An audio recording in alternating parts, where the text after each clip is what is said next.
Quatrième combat de cet affrontement animal-végétal. Voici la plus impitoyable des fleurs, Nymphaea capensis, la fleur fatale. Comme beaucoup de fleurs hermaphrodites, ayant donc des organes mâles et femelles rapprochés, elle s'arrange pour ne pas se féconder elle-même. Pour cela, elle commence par être femelle pendant 2 ou 3 jours, sans pollen. Pendant les jours suivants, elle est mâle, avec du pollen. Et c'est seulement quand elle est femme qu'elle est fatale. Attirés par un parfum suave, les insectes se précipitent. Voici l'une de ces jolies mouches qui ressemblent à des abeilles et qu'on appelle des cirphes. Elles cherchent du pollen sur les étamines. Non seulement elles n'en trouvent pas, mais les étamines sont cirées comme un parquet. Ça y est, elle a glissé.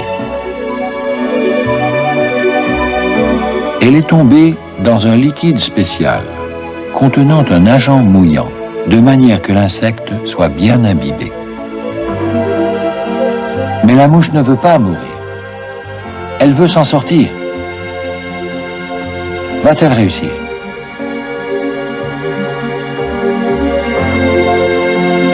Non, ça glisse vraiment trop.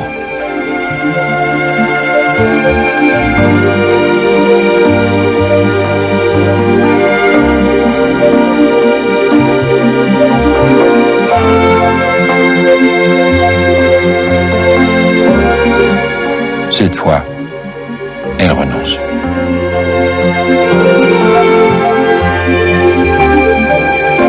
Elle n'est pas encore morte que commence à tomber de son corps ce que la fleur voulait. Une neige de pollen venant d'un autre nymphéa.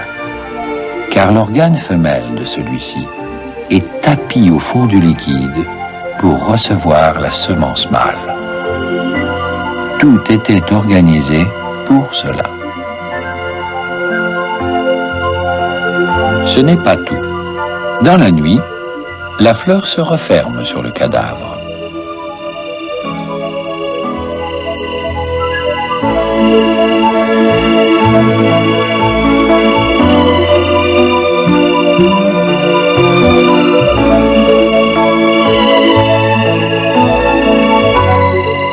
Mais le lendemain et les jours suivants, elle garde ses étamines centrales refermées, faisant un sarcophage à l'insecte qui lui a fait l'amour et qu'elle a sacrifié.